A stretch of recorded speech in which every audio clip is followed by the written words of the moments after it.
بسم الله الرحمن الرحيم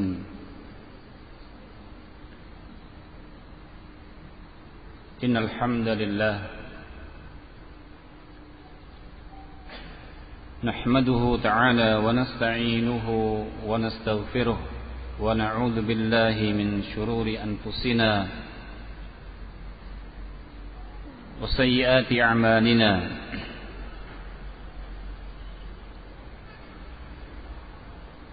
من يهده الله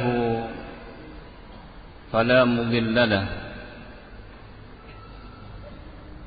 ومن يضلل فلا هادي له وأشهد أن لا إله إلا الله وحده لا شريك له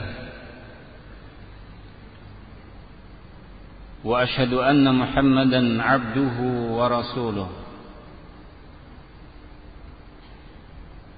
يا أيها الذين آمنوا اتقوا الله حق تقاته ولا تموتن إلا وأنتم مسلمون يا أيها الناس اتقوا ربكم الذي خلقكم من نفس واحدة وخلق منها زوجها وبث منهما رجالا كثيرا ونساء واتقوا الله الذي تساءلون به والأرحام إن الله كان عليكم رقيبا يا أيها الذين آمنوا اتقوا الله وقولوا قولا سديدا يصلح لكم أعمالكم ويغفر لكم ذنوبكم ومن يطع الله ورسوله فقد فاز فوزا عظيما ثم أما بعد فإن أصدق الحديث كتاب الله وخير الهدي هدي محمد صلى الله عليه وعلى آله وسلم وشر الأمور محدثاتها وكل محدثة بدعة وكل بدعة ضلالة وكل ضلالة في النار. إخوة الكرام أحبتي في الله رحمني ورحمكم الله.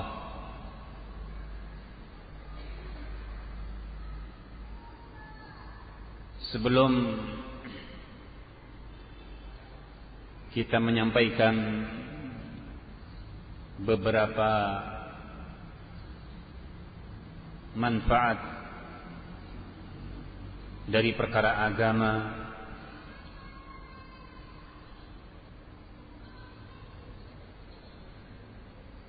baik ayat-ayat Allah yang kita bacakan atau hadis Rasulullah sallallahu alaihi wa ala alihi wasallam yang kita sampaikan, ataukah mutiara-mutiara salaf, ucapan dari sebahagian sahabat atau tabi'in atau tabi'ut tabi'in. Sebelumnya saya menyampaikan sekitar jam 8 pagi tadi sempat saya menelpon dengan Al-Ustaz Usamah hafizahullah dan menanyakan tentang keadaan beliau,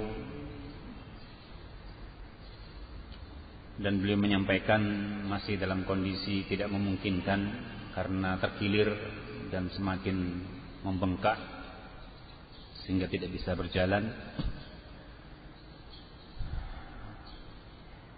Dan kita mendoakan as'alullah an yashfiyah, dan beliau menyampaikan salam untuk kita semua dan ma'dziratan, beliau minta uzur karena tidak bisa hadir. Akhwana barakallahu fikum.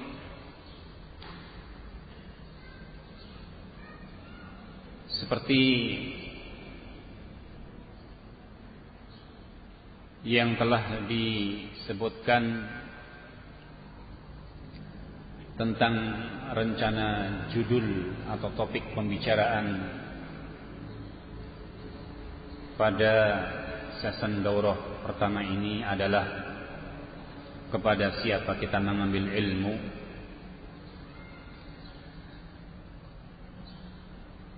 Sebelumnya pula marilah kita saling mengingatkan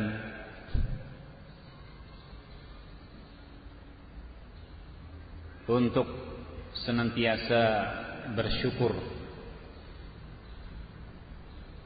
kepada Allah Subhanahu wa taala atas limpahan berbagai macam kenikmatan.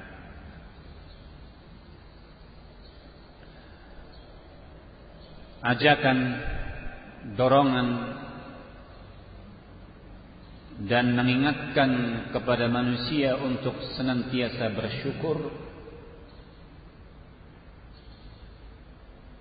sangatlah bermanfaat, terkhusus bagi orang-orang mukmin.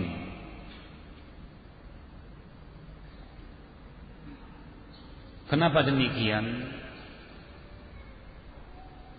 Karena Allah Subhanahu wa taala telah memberitakan wa qalilun min ibadiyasy syakur. Sangat sedikit sekali hamba-hambaku yang pandai bersyukur. Sedikit jumlah.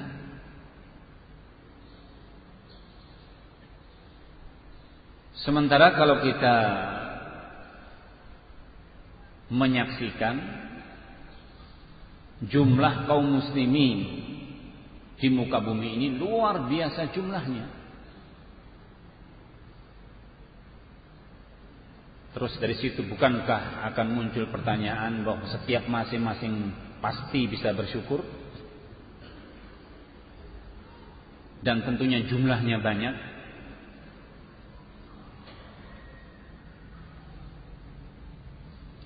Ahibati fillah rahimani wa rahimakumullah. Tentunya ayat yang kita sampaikan tadi sebagai isyarat dan peringatan bagi kita bahwa menjadi hamba Allah yang bersyukur, yang tentunya hamba Allah yang syakirin, itu bukanlah sebatas orang-orang yang mereka itu hanya bisa mengucapkan tatkala mendapatkan satu kebaikan dia mengatakan alhamdulillah. Tatkala mendapatkan satu kebaikan aku bersyukur kepada Allah. Sekian banyak manusia tatkala diuji oleh Allah Subhanahu wa taala,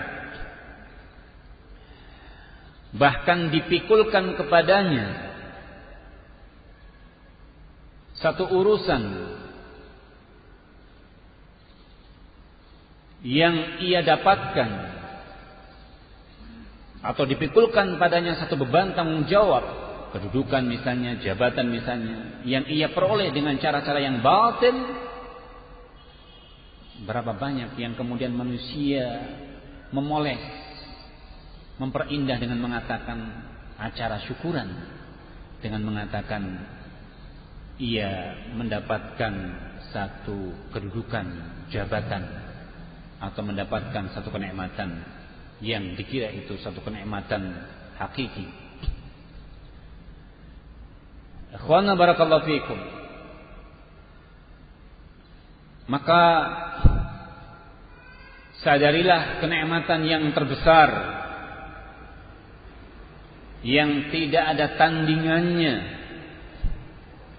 adalah nikmatul Islam. Kenikmatan yang terbesar, kenikmatan yang teragung yang Allah karuniakan kepada seorang hamba adalah kalau seorang dengan lapang dada diberi taufik, diberi hidayah oleh Allah menerima Islam. Telah berlalu generasi sebelum kita, berjalan perjalanan umat sebelum kita, seperti berlalu kurun masa diutusnya Nabi Nuh alaihissalam,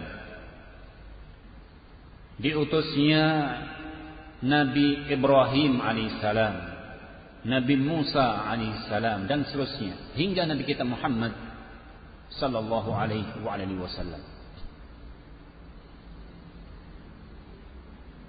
Masa yang di waktu itu diutus seorang penyeru pilihan Allah Subhanahu wa taala dari kalangan para rasul.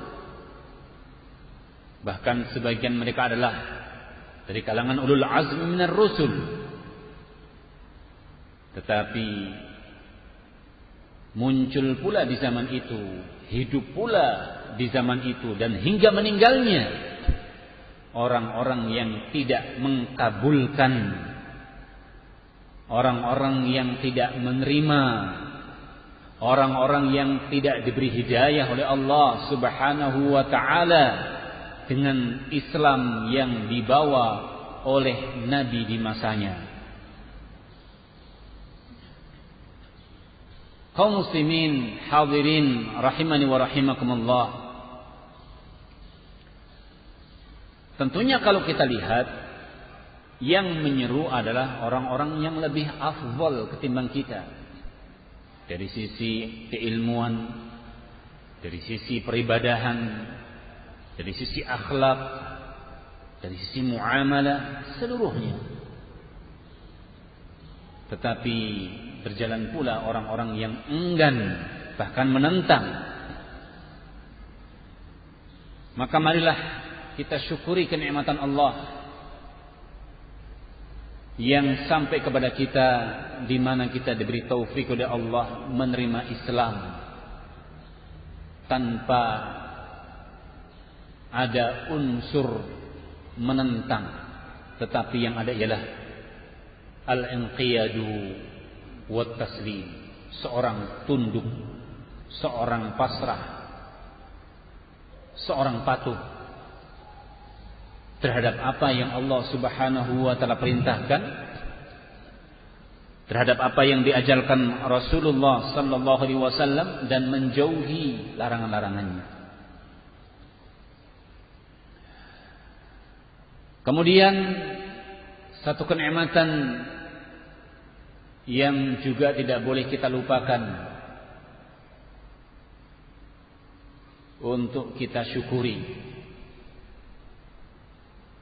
Karena Allah Jalla wa Ala mengingatkan, "Wadhkuru ni'matallahi 'alaikum." Senantiasalah kalian ingat, menjadi hamba-hamba yang ingat, menjadi hamba-hamba yang senantiasa mengingat atas kenikmatan-kenikmatan yang Allah Subhanahu wa taala karuniakan kepada kalian. Di antaranya ialah di zaman, di masa yang diisyaratkan oleh Rasulullah sallallahu alaihi wasallam, sebagaimana hadis Anas bin Malik,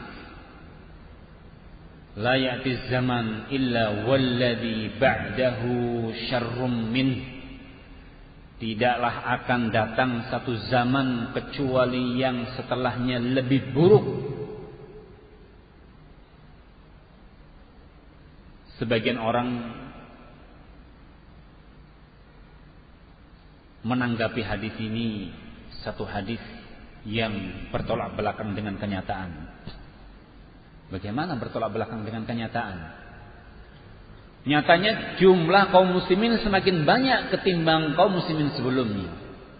Naam, jika dihitung dari sisi itu mungkin. Perkembangan dakwah,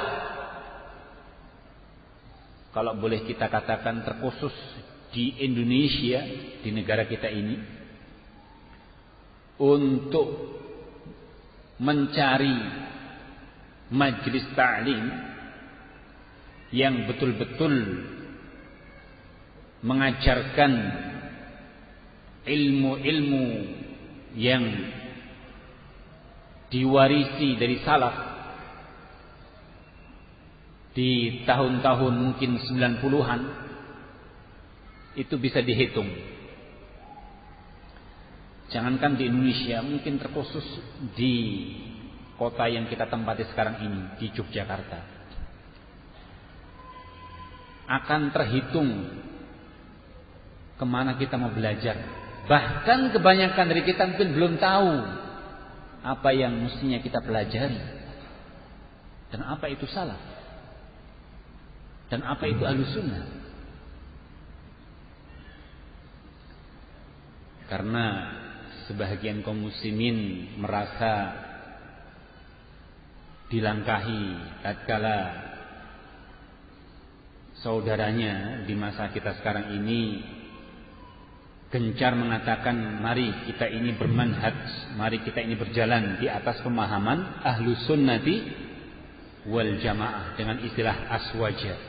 Aswaja itu bukan milik kalian. Kalian sebagai para pencuri, nyerobot, ngambil tanpa izin. Aswaja dimiliki oleh kita.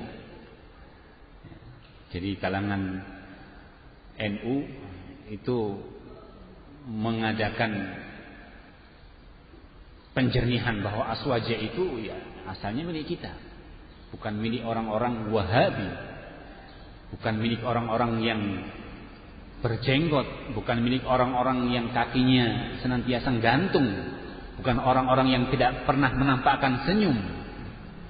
Sampai-sampai mereka mengatakan, andai kata ada Ahlussunnah, andai kata ada salafi yang bisa senyum, saya meragukan kesalafiahannya. Karena namanya salafi itu tidak pernah senyum katanya. Allahumma musta'an. Ikhwana barakallahu fikum. Maka sesungguhnya istilah Ahlussunnati wal Jamaah ialah orang-orang yang mereka berjalan di atas sunnah. Berjamaah bermakna terus senantiasa mengikuti apa yang diajarkan sahabat, walaupun tawahhadat, meskipun Anda sendiri. Tapi apa yang Anda pahami, mengikuti apa yang dipahami sahabat, itulah yang dikatakan berjamaah. Barakallahu fiikum. Maka kembali bahwa di zaman kita sekarang ini, tatkala kita jumpai arus atau upaya untuk merusak akhlak, kepribadian kaum muslimin secara khusus, betapa hebat dan betapa gencarnya, maka kita ingatkan pula, syukuri kenikmatan Allah tatkala kita ini sebagai orang yang rindu, haus untuk mengetahui, untuk mempelajari ilmu-ilmu yang telah diajarkan oleh Rasulullah kepada para sahabatnya. Banyak orang mungkin bercerita betapa indahnya andai kata kita ini hidup di masa Rasulullah. Betapa bahagianya orang-orang yang bisa berjumpa dengan Rasulullah, tidak diragukan. Orang-orang yang menerima Islamnya Rasulullah, hidup di masa itu, menerima Islamnya beliau, tunduk dengan ajarannya, sholat bisa di belakangnya, kenikmatan yang luar biasa, yang tidak bisa ditakar dengan apapun. Sampai-sampai Rasulullah sallallahu alaihi wasallam berpesan sebagaimana hadis Abu Sa'id, la tasubbu ashabi. Jangan sekali-kali kalian mencela sahabatku dan mengulang-ulangnya. Lau anna ahadakum anfaqa dhahaban mithla Uhud. Kalau saja ada di antara kalian itu yang kaya raya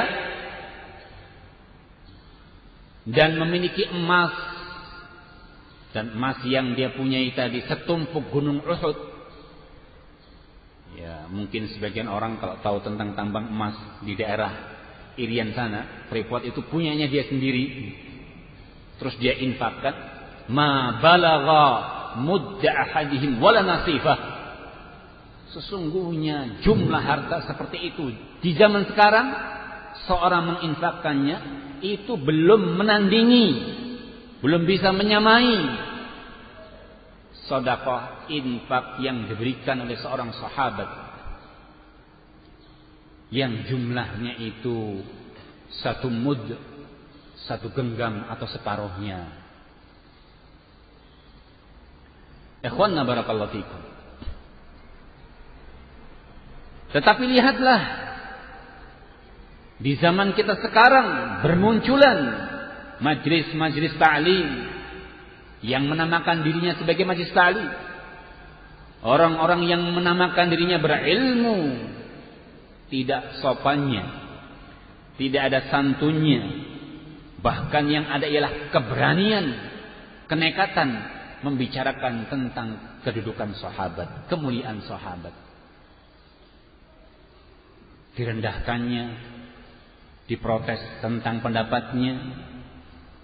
Naam, disikapi tentang satu kejadian yang pernah terjadi di masanya.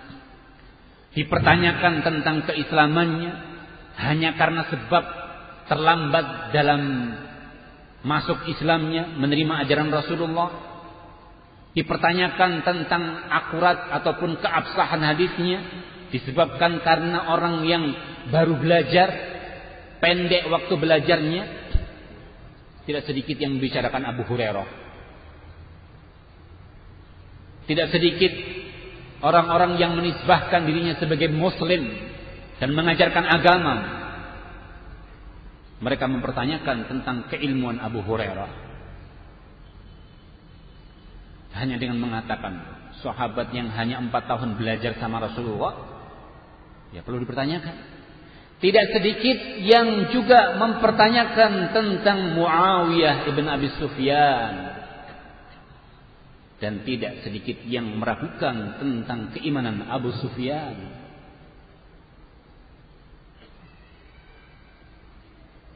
Ikhwanna barakallahu fikum. Bahkan pada satu sekte tertentu seperti Rafidhah,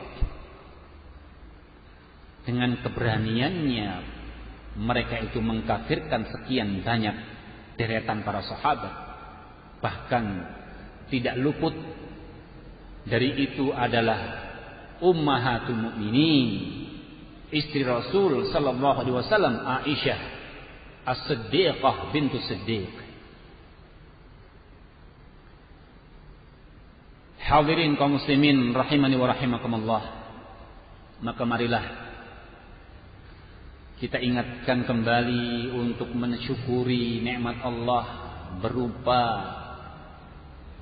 diberikan kepada kita kelapangan, waktu, kesenggangan, berupa kesempatan, semangat untuk kemudian thalabul ilmi dan mengambil dari sumber-sumber yang sahih. Disebutkan oleh Ibn Abdul Barr rahimahullah, dan beliau mengumpulkan tentang riwayat-riwayat baik itu hadis Rasulullah sallallahu alaihi wasallam atau ucapan sahabat atau athar tabi'in maupun tabi'in,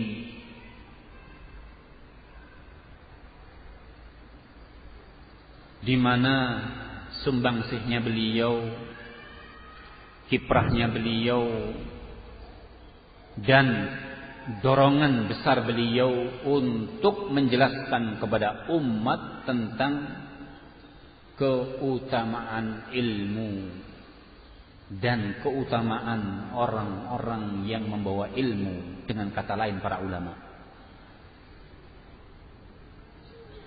Sehingga beliau rangkum, beliau kumpulkan pada sebuah kitab yang disebut dengan Jami' Bayan Al-Ilmi wa Fadlih. Kumpulan keterangan yang menjelaskan tentang ilmu dan keutamaannya. Hadirin kaum muslimin rahimani wa rahimakumullah. Tidak diragukan bahwa menuntut ilmu, dan sebelum kita mengutip dan menjelaskan beberapa hal dalam hal ini, kalau para ulama dalam majlis-majlis mereka dan dalam tulisan-tulisan mereka menyebut tentang ilmu, maka yang dimaksud adalah ilmu apa? Ilmu din, ilmu agama. Maka yang dimaksud ialah ilmu agama. So, ilmu agama itu apa saja? Nanti insyaallah akan kita nukilkan bahwa ilmu agama ialah ilmu yang dimana seorang tidak diperbolehkan dalam kehidupannya dia jahil padanya, seperti urusan sholatnya, tidak boleh. Suatu kewajiban yang diwajibkan oleh setiap individu muslim dalam kondisi seorang jahil tentang masalah sholat. Sadarlah wahai kaum muslimin, waktunya itu bukan kita ingat pepatah roboh-roboh pisang, kan ya? Ya imamnya rukuk, ikut demikian. Walaupun demikian memang asalnya, idza raka'a farka'u. Kalau imam rukuk, rukuklah. Idza sajada fasjudu.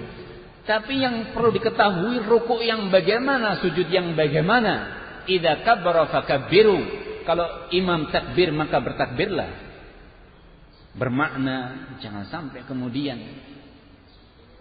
salat kita salat yang pulang hanya mendapatkan pahala untuk mendapatkan sepertiganya mungkin, seperenamnya mungkin, atau bahkan tanpa sama sekali.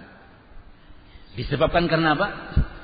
Disebabkan karena apa yang kita kerjakan sama sekali tidak mencocoki atas apa yang diajarkan Rasulullah. Karena dua hal yang perlu kita ingat, jangan bermodal hanya dengan ikhlas dalam ibadah. Banyak orang itu mengatakan yang penting kan niat, keikhlasan terjaga. Tidak usah membahas cara ini, cara yang disunahkan Rasul, cara itu, cara yang tidak disunahkan Rasul.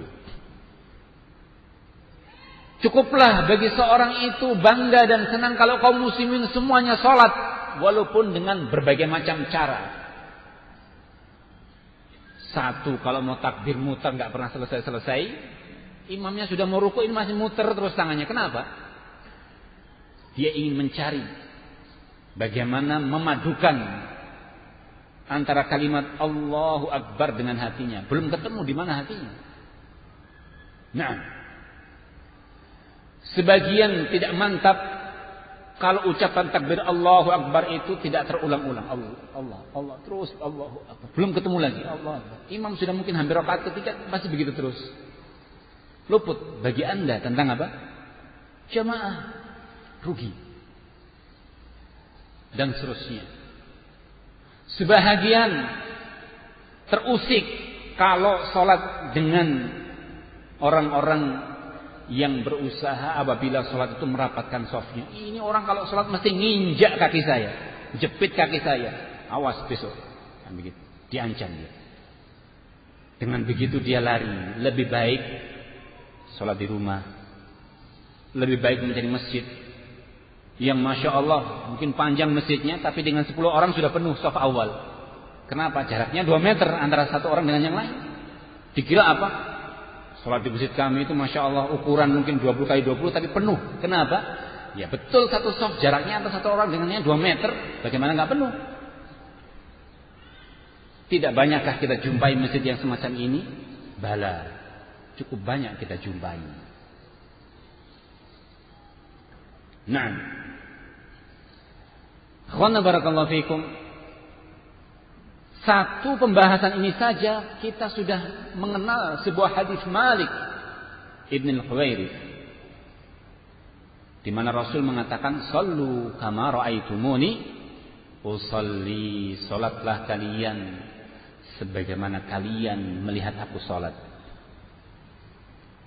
Terus jangan hadis ini difahami dari ilmu laduni dengan mimpi. Salatlah kalian dengan melihat aku salat. Bagaimana? Ya untuk melihat Rasulullah dengan mimpi.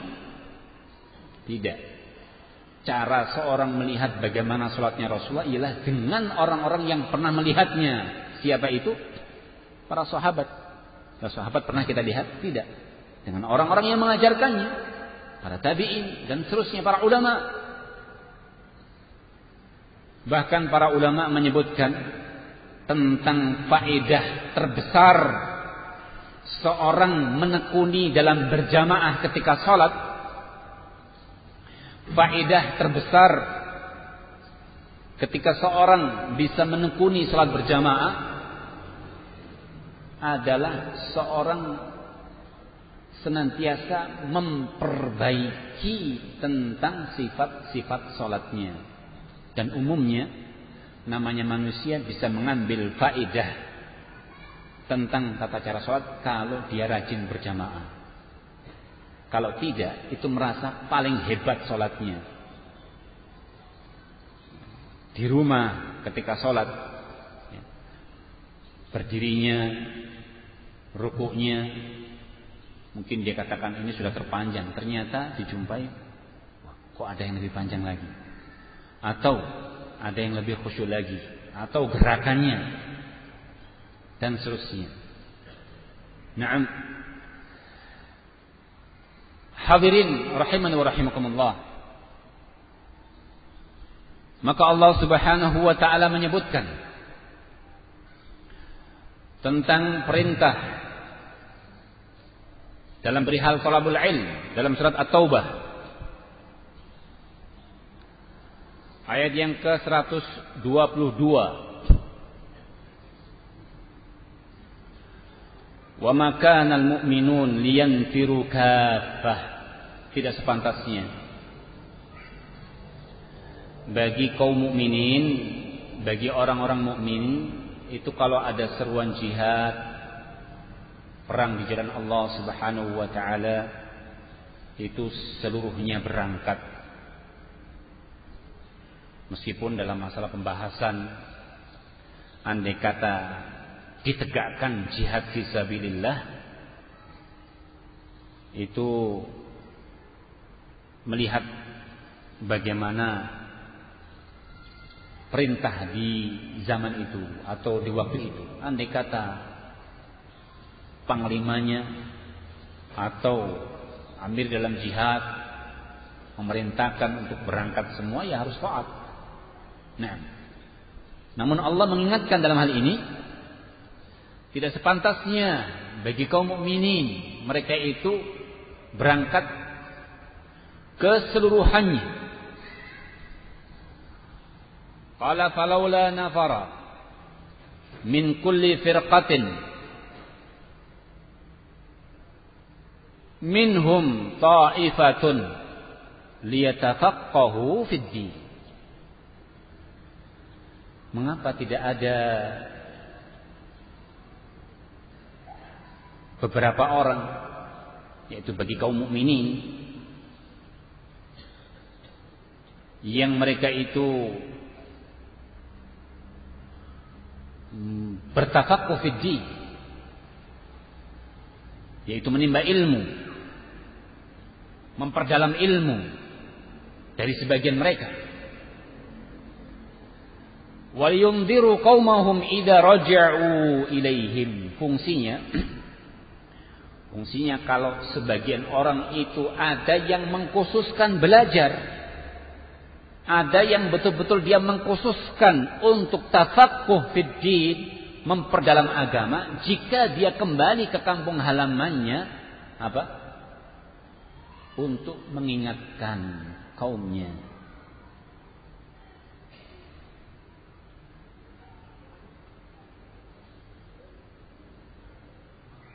la'allahum yahdharun. Mudah-mudahan apabila ada seorang alim yang kembali ke kampung halamannya, maka orang atau penduduk kampung tadi pun bisa mengambil manfaat dari ilmu orang yang pulang dari belajar tadi. Nah, di sini para ulama menyebutkan bahwa ini termasuk salah satu dalil yang jelas bahwa pada kaum muslimin itu ada dari mereka itu yang mengkhususkan dalam mendalami ilmu agama. Bahkan seperti yang kita sampaikan di awal, di zaman kehidupan kita yang tentunya kalau kita menengok kepada kehidupan kita sebelumnya, kerusakan moral, kebejatan moral, rendahnya nilai akhlak dan peradaban yang terjadi pada anak-anak, di mana mereka adalah anak-anak yang dalam posisi menekuni jenjang pendidikannya di tempat-tempat pelajaran yang bersifat umum, apakah melalui sekolah dasarnya atau tingkatan lanjutnya atau menengahnya. Porsi pelajaran agama yang diberikan kepada mereka tidak mewakili. Ada yang mengkabarkan sampai ada, wallahu alam, ini satu hal yang memang menjadi satu putusan dari kementerian dalam hal ini ialah pendidikan, ataukah sorotan kaum muslimin tatkala melihat fenomena seperti ini. Ada yang menyebutkan bahwa akan mulai terjadi penghapusan mata pelajaran IPS dengan IPA dan diganti dengan ilmu yang di situ mengajarkan kepada adab dan sopan santun. Melihat setiap hari beritanya tawuran antara sekolah sampai terjadi pembunuhan. Jika ditanya kama qala Nabi sallallahu alaihi wasallam, la yadri al-qatil, tidaklah seorang pembunuh dia tahu kenapa dia membunuh. Demikian pula hilangnya putri sekian banyak kaum muslimin, usia-usia ingusan, mungkin SD, pada sebagian SMP hilang dengan sebab pergaulan-pergaulan yang bebas, fasilitas yang sekarang ada, wal'iyadu billah, berbagai macam jenis HP yang mengancam keselamatan, kepribadian, kemuliaan, dan rasa malu yang semestinya dipupuk pada sekian banyak para wanita. Tapi semakin hilang rasa malu tadi dengan hubungan-hubungan bebas. Ikhwana barakallahu fikum. Hadis Rasul sallallahu alaihi wasallam yang mengingatkan kepada kita dalam hal wajibnya menuntut ilmu. Satu hadis yang tidak asing, bermakna sering kita mendengarnya, ialah hadis Anas bin Malik, di mana Rasulullah sallallahu alaihi wasallam bersabda, "Talabul ilmi fardhatun ala kulli muslim." Bahwa menuntut ilmu adalah kewajiban, menjadi hal yang fardu bagi individu muslim.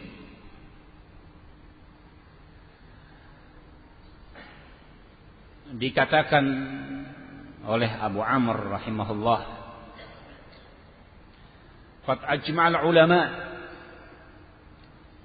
ala anna min al-ilmi ma huwa fardun muta'ayyinun ala kulli imri'in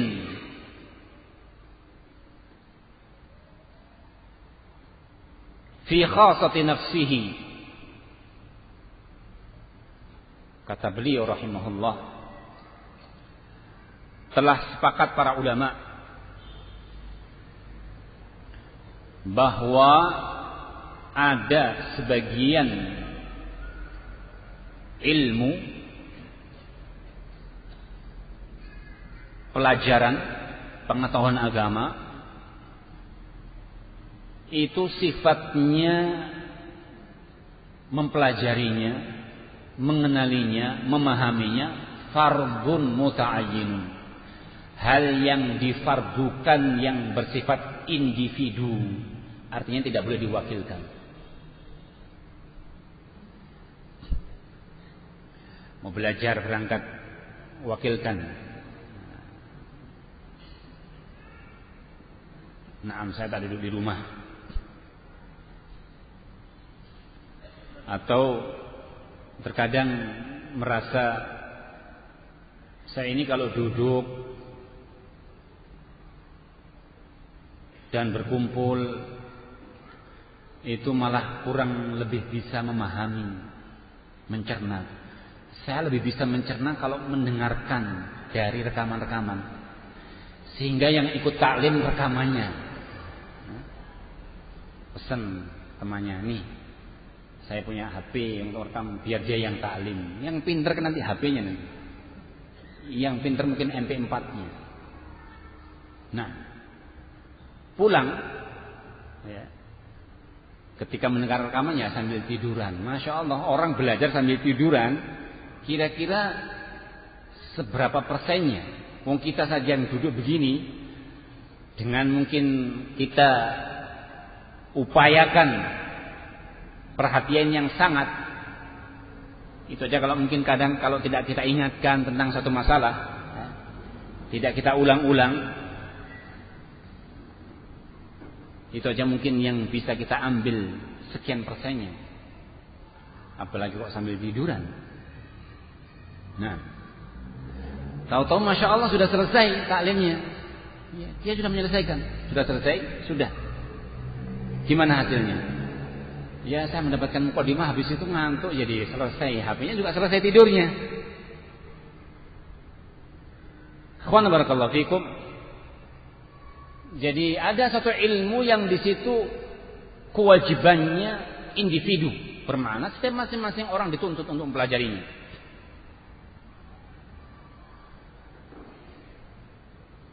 Dan itu khusus, bermakna setiap masing-masing individu harus.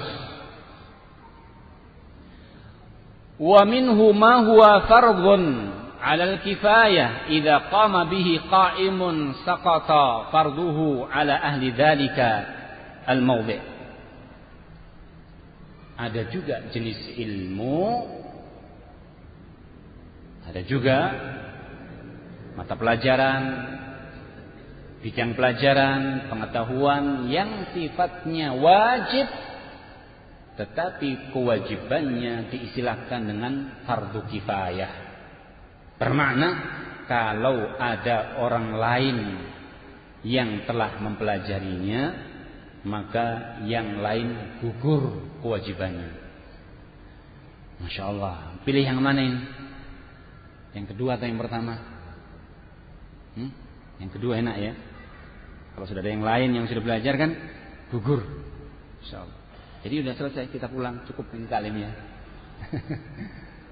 Nah. Ikhwan barakallahu fikum.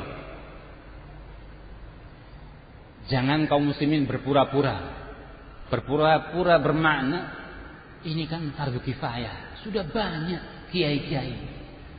Sudah banyak ustaz-ustaz. Mau saya sebutkan 1, 2, 3, 4. Kan begitu. Ibnu Abbas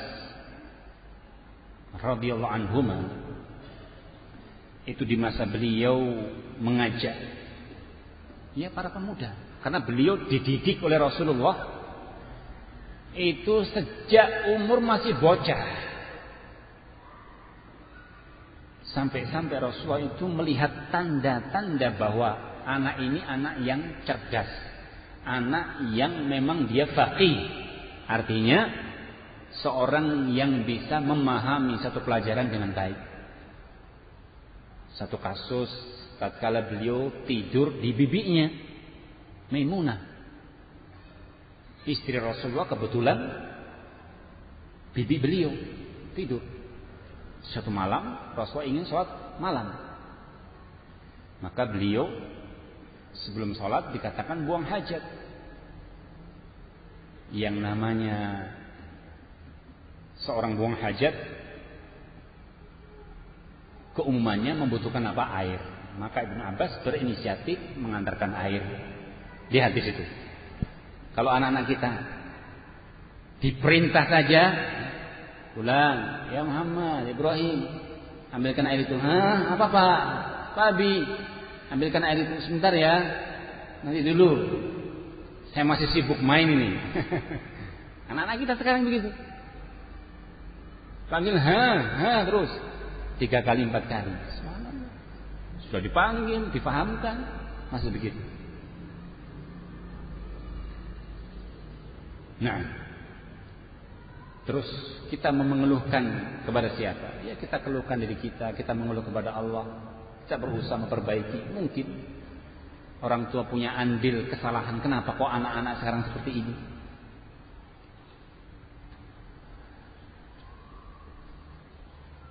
Naam. Kemudian di masanya beliau mengajak kepada para pemuda, anak-anak diajak, mari kita belajar. Mari kita belajar. Kita datangi orang-orang yang punya ilmu. Jawaban teman-temannya apa? Orang-orang ilmu di masa kita ini masih banyak. Tidak perlu kita ini, bahasa kita ngoyo, tidak perlu kita ini usahanya berlebihan. Santai saja, masih banyak orang-orang yang berilmu. Tidak. Ternyata Ibnu Abbas dengan gigihnya mendatangi rumah-rumah orang-orang yang mereka itu punya ilmu. Kemudian beliau ketok pintunya. Kadang yang namanya ketokan pintu itu belum tentu harus mendapatkan jawaban dari yang punya rumah. Ketok sekali, mungkin tidur atau punya kesibukan. Ketok 2 kali, ketok 3 kali. Ya jangan pakai palu-palu, jangan pakai linggis. Itu bukan ngetok, namanya gedor itu. Nah, punya adat mengetok pintu. Nah, kadang seorang harus rela, mungkin menunggu ada hajat. Tunggu waktu berikutnya. Sampai kadang seorang rela, kapan waktunya keluar? Ketika keluar kita tengok. Subhanallah. Seorang yang ada hubungan kekerabatan dengan Rasulullah, Ibnu Abbas, Abdullah bin Abbas, itu putra paman beliau. Berarti dengan Rasulullah apanya? Apanya? Punaan. Apanya? Sepupunya kan begitu. Ibnu Abbas, Abdullah bin Abbas. Mereka tentunya melihat Rasulullahnya. Ini orang masih ada kekerabatan dengan Rasulullah. Tidak mungkin. Tidak mungkin kita bersikap seperti ini. Disampaikan, semestinya kamu panggil saya sehingga saya datang kepadamu. Ya kan begitu?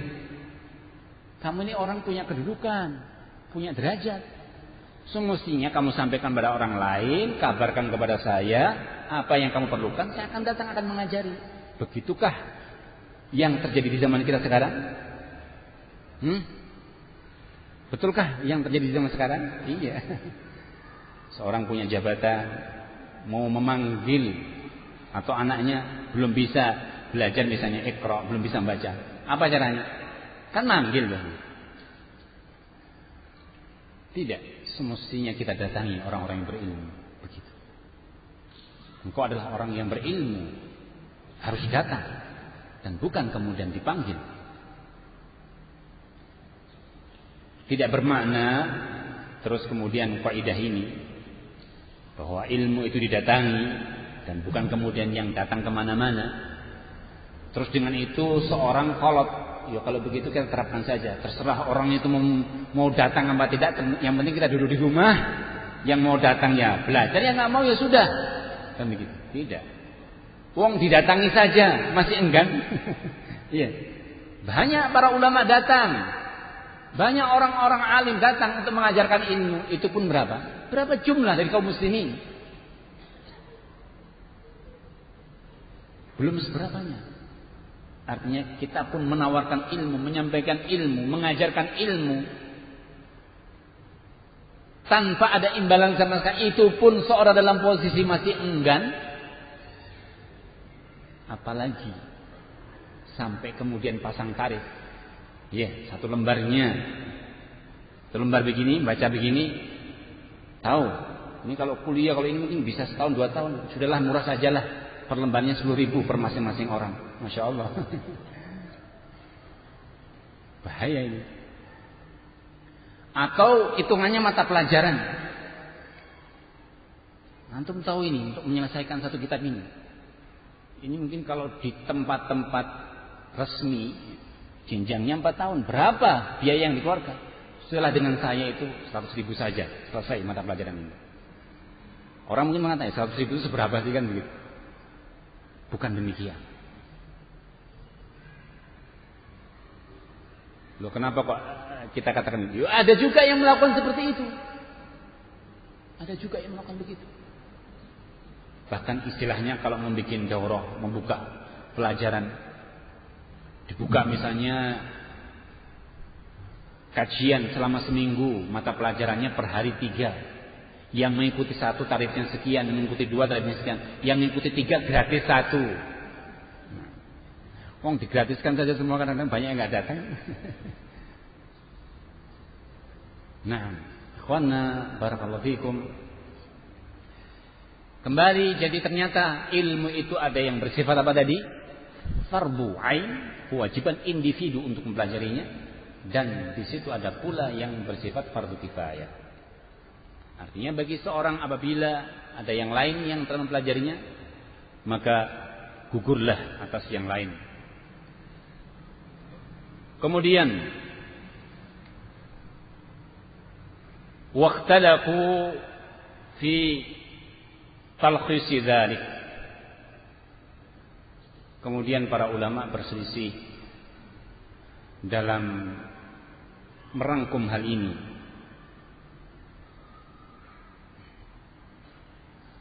Walladhi yalzamu jami' farduhu min dzalik ma la yasa'ul insan jahluh min jumlatil fara'id al-muftaridah alaih. Maka beliau menyebutkan satu perkara yang tidak boleh manusia itu terus berada pada kejahilan. Tidak boleh. Tidak boleh seorang itu menempatkan dirinya, memposisikan dirinya, membiarkan dirinya untuk jahil, merasa tidak tahu. Kalau urusannya, kalau perkaranya adalah hal-hal yang bersifat fardu yang difardukan, seperti asy-syahadah, seperti syahadatu bil lisan, iqraru bil qalb, seperti seorang bersyahadat dengan lisannya, dengan qalbunya, bi anna Allah wahda la syarikalah, menyatakan persaksian dengan lisan dan qalbunya bahwa Allah Jalla wa'ala itu zat yang esa, yang satu dan tidak ada sekutu baginya.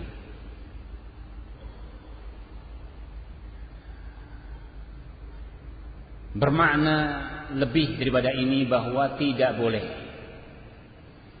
manusia dalam urusan tauhidullah, terkhusus dalam perihal uluhiyatillah, dalam perkara asma wa sifat,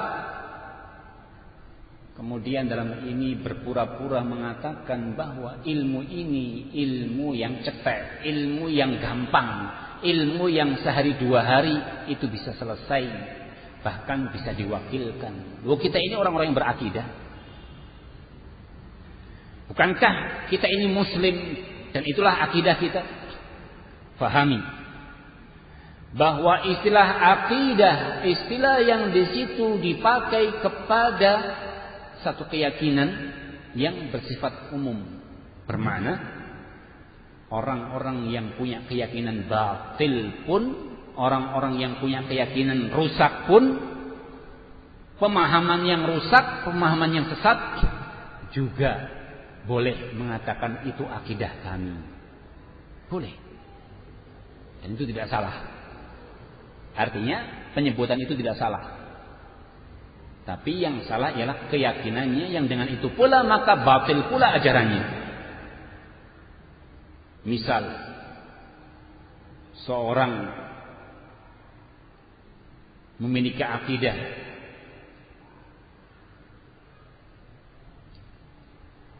bahwa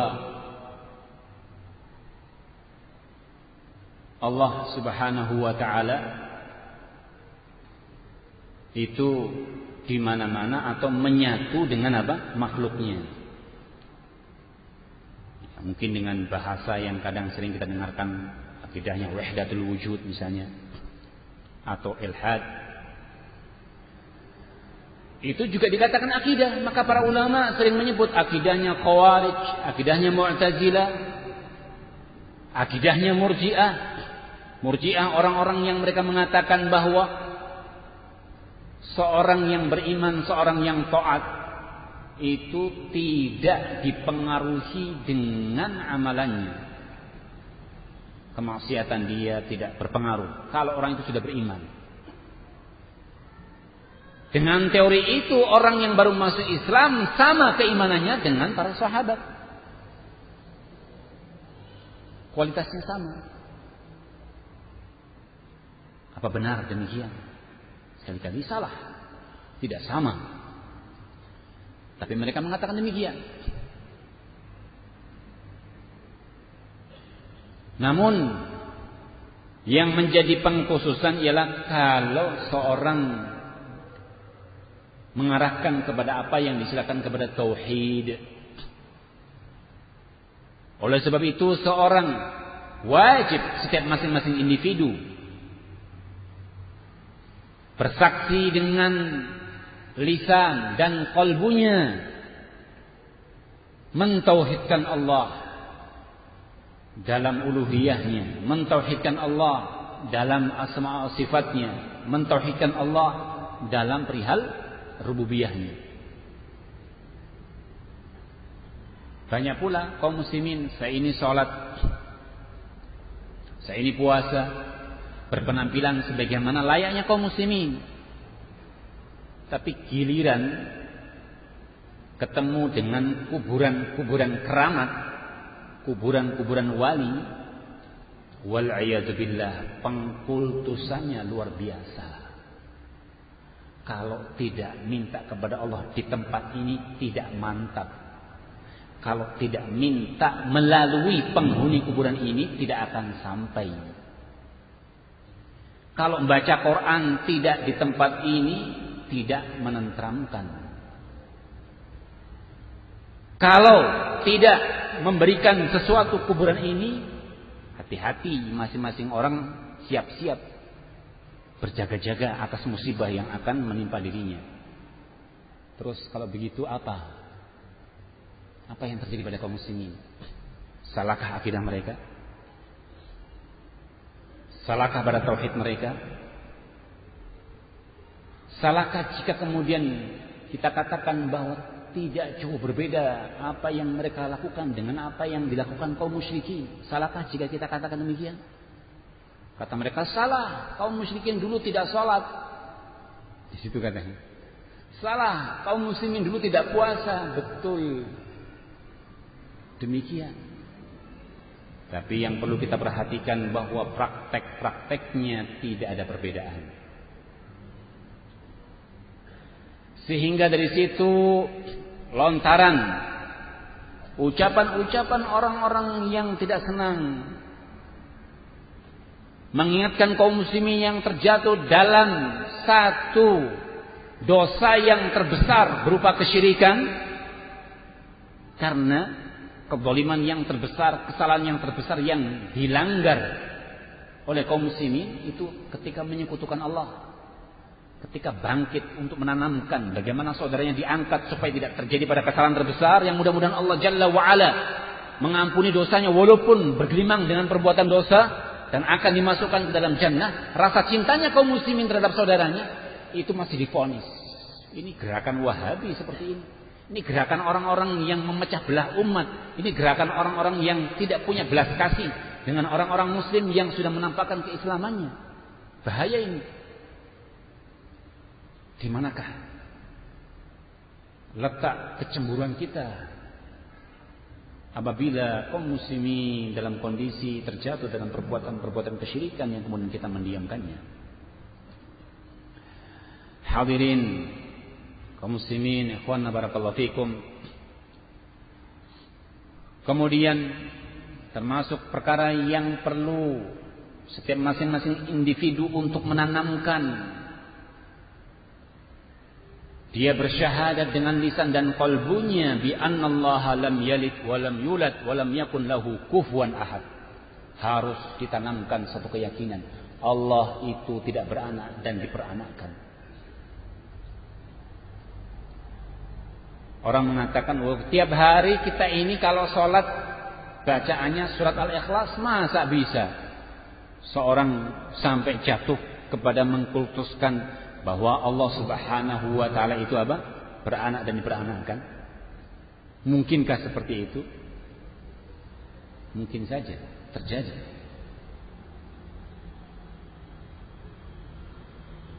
Dan Allah Jalla wa ala tidak ada sekutu baginya. Mungkinkah seorang ketika membaca ayat ini terus bisa menyekutukan Allah? Mungkin terjadi. Karena tadi tujuannya hanya mungkin membaca tetapi tidak mau tafaqquh. Tidak mau mendalami, tidak mau mempelajari. Jadi bukan jaminan tatkala seorang berpakaian dengan penampilan muslim, bukan jaminan kemudian seorang ketika menampakkan dalam kesehariannya menjaga sholat 5 waktu, berpuasa di Ramadan, Al-Quran, dia menghafalnya. Tetapi kalau dia enggan dari mempelajari, menimba ilmu, bukan satu jaminan bahwa dia berada di atas kebenaran. Kemudian termasuk perihal yang juga masing-masing individu wajib untuk mengenali, mengetahui bahwa Allah khaliqu kulli syai' wa ilaihi yarji'. Allah itu pencipta segala-galanya. Di mana banyak kaum muslimin yang masih meragukan dalam hal ini. Al-Muhyi, Al-Mumit. Allah juga yang menghidupkan dan mematikan. Banyak pula kaum muslimin yang meragukan bahwasanya Allah itu satu-satunya yang menghidupkan dan mematikan. Ada. Kadang terbetik pada diri kita, muncul dalam benak kita bahwa menghidupkan dan mematikan itu pada zat-zat tertentu selain Allah. Sehingga dengan itu seorang berusaha untuk melakukan satu perbuatan-perbuatan dalam rangka menghilangkan rasa takutnya tatkala kematian dan kehidupan itu selain Allah bisa berbuat. Akhirnya apa yang terjadi? Sesajian, yang terjadi sembelihan, yang terjadi wirid-wirid tertentu, yang terjadi pada ibadah-ibadah pengkhususan pada malam tertentu dalam rangka penjagaan diri karena takut madarat muncul dari makhluk Allah. Wal'iyadzubillah. Kemudian perihal yang lain yang juga perlu diketahui bahwa Al-Quran kalamullah. Tanamkan, yakini bahwa Al-Quran itu kalamullah. Kalau kita yakini Al-Quran kalamullah berarti apa? Sifatnya. Dan jika pembicaraan kepada sifat, maka kita pun kembali kepada zatnya. Tidak sedikit kaum muslimin yang mereka itu menganggap bahwa Al-Quran itu tidak jauh berbeda dengan tulisan-tulisan yang digoreskan pena di setarik kertas lembaran putih. Tatkala mungkin seorang menulis Allahu Akbar, sama dengan kalimat yang tersebut pada Al-Quran ketika di situ tersebut kalimat-kalimat lafzul jalalah, yang dengan itu tidak ada ihtiram, pemuliaan. Bahkan andai kata seorang mungkin menginjak-injaknya pun tidak ada apa? Sanksi. Dan bukan hal yang di situ hina. Dan bukan satu kesalahan yang fatal. Betulkah demikian? Lihat bagaimana keadaan manusia yang mulai terhadap Al-Quran yang termuat di dalamnya kalamullah, dalam adab membawanya, dalam adab menempatkannya, itu sudah pada penempatan-penempatan yang sesungguhnya tidak sesuai dengan etika yang diajarkan dalam Islam. Tetapi dalam hal ini kita tidak mengajarkan bahwa kita disuruh mengkultuskan Al-Quran atau mushaf. Bermakna kita punya mushaf, ya sudah, kita bungkus baik-baik, kita simpan di almari, tidak pernah kita buka. Dan terus apa yang dibaca? Nah, dibaca, dipelajari. Bahkan pada sebagian berlebihan mengatakan, sekarang kan lagi ngetren apa ini? Mempelajari tafsir. Nah, mempelajari tafsir itu supaya tidak hilang dari catatannya dan misalnya sebagai kitab kebanggaan nanti kalau suatu saat dia menjadi pengajar. Itu beli Al-Quran terus kan ada apa istilahnya ya? Tulisan di tengah, pinggir-pinggirnya kan masih ada yang kosong. Terus dikatakan sebagai footnote atau catatan kakinya. Ditulisi di situ. Boleh tidak seperti itu? Bahkan memberi tanda saja para ulama. Misalnya kita menghafal Quran, kok sulit dihafal ayat ini? Kita kasih stabilo, kita kasih garis. Kalau sampai di sini saya sering salah. Boleh tidak? Jauhi. Kalau Quran Anda hilang, mau stabilo lagi? Dicoret lagi, kasih tanda ini, tidak. Jauhi hal-hal seperti itu. Apalagi sampai membuat coretan-coretan, tulisan-tulisan di kanan kirinya, di atas dan di bawahnya, dengan mengatakan ilmu mangkul, ilmu yang dinukil dari siapa?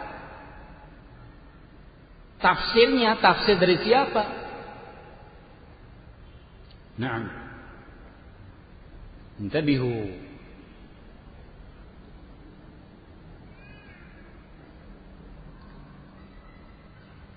Kemudian termasuk perihal yang di situ menjadi kewajiban individu ialah as-salawatul khams,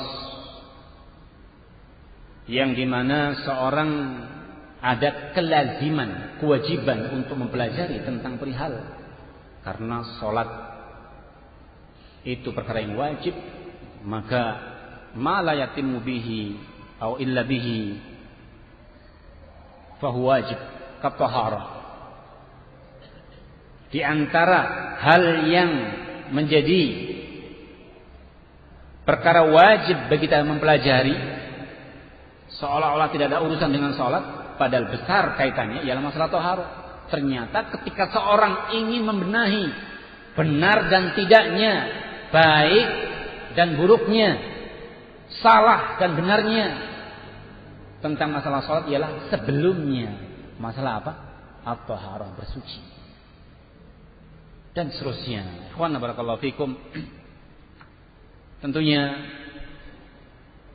Ini merupakan perkara yang tidak diragukan. Hanya yang perlu menjadi catatan bagi kita. Tatkala kita bermajlis, itu seolah-olah semua ilmu ingin kita pelajari. Ya tidak.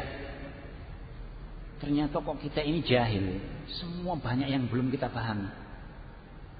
Syukuri. Kalau sampai sadar seperti itu, syukuri. Karena termasuk tanda-tanda seorang jahil, tanda-tanda bahwa dia merupakan ajhalun nas, orang yang paling jahil di muka bumi ini, kalau sudah merasa cukup dari satu ilmu, ketahui dia orang yang paling jahil. Sebagian ahlul ilmi mengatakan, ayuhsinul alim atau ayuhsinul syekh an yata'allam. Apakah mungkin bagi seorang guru, seorang syekh, seorang alim itu masih juga disuruh belajar? Nah, mungkin. Karena tidak semua orang itu kemudian bisa mengambil, menguasai seluruh ilmu yang ada. Jangan dikira kemudian misalnya dengan bahasa kita ya, seorang ustadz itu sudah istirahat, tinggal mengajar terus, kemudian tidak pernah belajar. Tidak. Kadang dia harus belajar dengan temannya, kadang dia harus belajar dengan yang baru, dengan temannya, dengan yang di bawahnya. Jangan dikira demikian. Atau menjadi ukuran kebanggaan. Mau tahu, saya ini sudah 10 tahun, sudah 20 tahun belajar. Ya nggak mungkin saya suruh belajar lagi. Sampai kapan? Enggak. Namanya thalabul ilmi. Namanya thalabul ilmi. Sebagaimana dinukil dari ucapan Imam Ahmad, minal mahdi ilal lahd, dari mulai ayunan itu kita ajarkan anak, kita talkinkan sesuatu yang bermanfaat daripada diajari tembang-tembang. Ya, kalau orang Jawa mungkin kan diserahkan mbahnya, kakeknya kan yang diajari tembang saja nanti supaya cepat bubuk. Ya. Nah, bahaya besar-besar jadi dalang nanti. Pemain wayang. Atau ada sebagian yang memiliki, Allah musta'an, katanya anak-anak, ini dari sebagian orang-orang psikolog yang menyimpang, ahli psikolog, menangani anak-anak yang bermasalah, masalah kejiwaannya, masalah kenakalannya. Terapi yang terbagus diperbanyak mendengarkan musik. Lah kalau musiknya yang didengarkan jogetan terus ya semakin rusak. Ya. Sebaik-baik musik yang didengarkan pun akan merusak, apalagi musik-musik yang jahat. Dan tidak ada musik yang tidak jahat. Semuanya jahat. Walaupun dia mengatakan nafas-nafas Islam. Walaupun musiknya itu lantunannya salawatan. Ini kadang kaum muslimin harus berhati-hati. Kalau jalan, ya, kadang bawa mobil, bawa motor, itu melihat. Kalau sopirnya itu masya Allah, mutawwe, jenggotan pakai songkok ya, kecikannya selawatan, kan gitu ya. Nanti kalau yang nyopir itu kira-kira kan biasa, ya lagu apa kan gitu. Nah,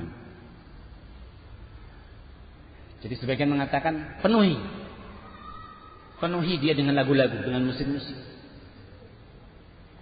Allah musta'an. Terus sampai kapan? Ketahui bahwa qalbu manusia, Ibnu Qayyim menyebutkan bahwa qalbu manusia itu kalwi'a. Jika boleh kita ibaratkannya, ibaratnya kayak botol kosong, berlomba-lomba seorang itu. Mau diisi apa? Kalau sampai kemudian kita terlambat dalam mengisinya, terisi oleh barang lain penuh, wal a'yadu billah, norma-norma Islam, akhlak-akhlak Islam, ajaran-ajaran Islam, tauhid tidak akan nyantol. Nah, demikian pula di zaman sekarang banyak yang bergaya, yang namanya tauhid, yang namanya urusan sholat itu sudah lama. Kenapa kalian bahas terus, dipelajari terus? Enggak bosan kalian mempelajari?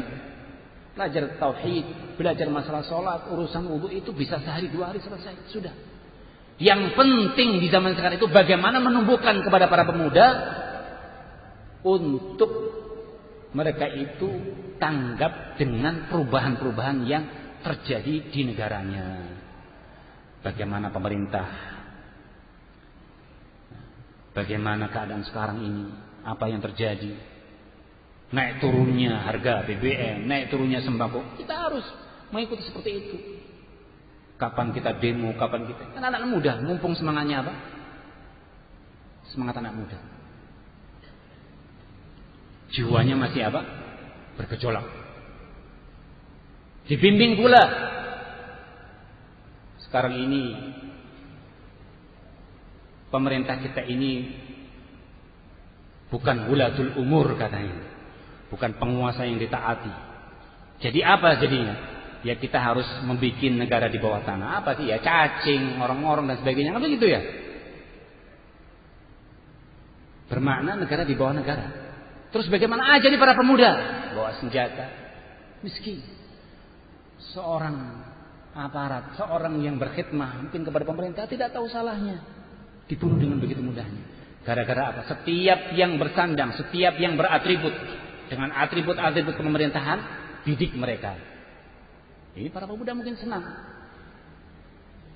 Ya namanya seorang itu menembak sampai tepat sasaran, itu bukan seorang yang kemudian dibawahi senjata langsung bisa. Kita aja kalau misalnya suruh bawa senapan angin, ada burung ditembak, dikira kena, gitu kan terbang ya. Padahal apa? Melesetnya jauh sekali. Burungnya di sini yang ditembak di sini. Nah, jadi hati-hati. Tidaklah semacam itu kecuali atas rancangan. Jangan dikira itu hanya orang yang baru kemarin 1 hari 2 hari. Dan jangan dikira itu semua tidak ada yang menggerakkannya. Ittaqullah ibadallah, darah kaum muslimin. Dan jangan diajari kaum muslimin itu dengan pendidikan untuk frontal seperti itu. Ulama mengajarkan untuk hujur. Para ulama itu mengajarkan untuk punya adab dan sopan santun. Nah, Ibnu Abbas itu pernah beliau 2 tahun menunggu satu masalah yang sesungguhnya ingin ditanyakan kepada Abdullah bin Umar, yaitu apa yang Allah abadikan dalam surat At-Tahrim tentang 2 wanita yang diisyaratkan wa in tadhahara, jika keduanya mereka itu dalam posisi memang tidak mengikuti, tidak mendengarkan, ingin membangkang. Itu siapa itu? Itu pun dicari-cari waktunya sampai ada kesempatan umrah atau haji. Itu pun dicari waktunya saat dalam posisi ada khidmah, diambil celahnya. Lah kalau sekarang baru belajar sehari 2 hari, itu pengennya semua masalah ditanyakan. Gurunya terjadi suatu masalah, dikritik, dihabis-habiskan, pindah sana, pindah ke sini. Fayasha, seorang tidak punya jalan bagaimana dia harus belajar. Enggak senang dengan guru ini pindah, enggak senang dengan guru ini pindah. Masya Allah. Kalau ditanya berapa guru yang Anda dapatkan? 1000. Kama qala al-Bukhari. Kau kama kana al-Bukhari. Bukhari 1000 gurunya lebih. Ya betul Anda pindah-pindah karena tidak lega saja, bukan karena banyak gurunya. Beda ya. Imam Bukhari punya guru banyak, diambil ilmu sampai tuntas. Wah Anda baru muqaddimah saja sudah nggak senang pergi. Atau datanya kalau sudah khatimah, ilahuna barakallahu fikum. Sampai kapan Anda bisa baik? Para ulama haibah. Ulama dahulu mengajarkan bagaimana enggannya, segannya dengan seorang alim. Dan bukan bermakna keseganan ini kita ini seperti dicunguk, seperti kerbau dicunguk hidungnya. Pokoknya apa-apa ya iya, sudah begini iya. Tidak. Bermakna kalau seorang alim membimbing, seorang alim mendidik kepada kebenaran, tidak boleh seorang terburu-buru. Karena termasuk sunnatullah, ketetapan Allah Jalla wa'ala dalam masalah talabul ilm, menuntut ilmu ialah talaqi, berguru. Sebagaimana bergurunya Musa alaihissalam kepada Nabi Khadir alaihissalam. Rasul sallallahu alaihi wasallam menyebutkan dalam hadis, sebagian lafaz dikeluarkan Imam Bukhari, sebagian lafaz dikeluarkan oleh yang lain, Imam Ahmad yang lain dari Ubay bin Ka'ab menyebutkan bahwa karena Rasul sallallahu alaihi wasallam idza dzakara ahadan, Rasul itu kalau menyebut seseorang wa arada an yad'u lahu, kalau beliau ingin mendoakannya, bada'a bi nafsihi, beliau mulai dengan dirinya baru didoakan yang lainnya. Faqala alaihi salatu wassalam rahmatullah alaina wa ala akhi Musa, semoga Allah merahmati kami dan merahmati saudaraku Musa.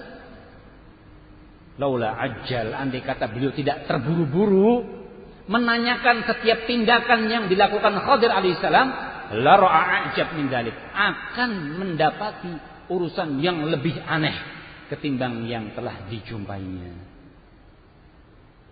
Nah, sehingga tidak sedikit di istilah sekarang murid kadang berani memprotes, menanggapi.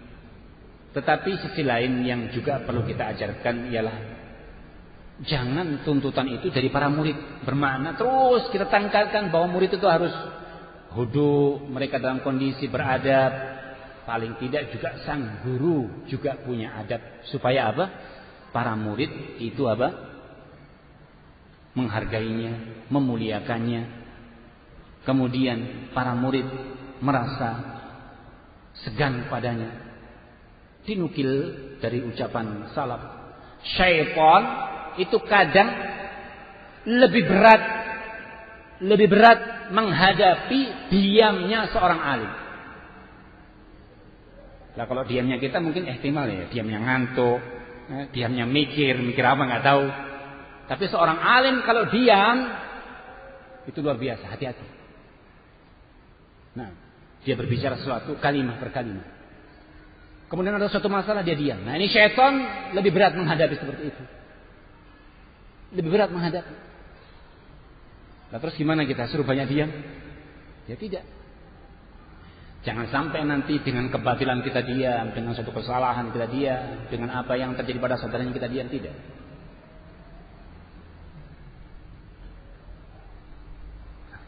Nah, ini sudah suruh diam ini.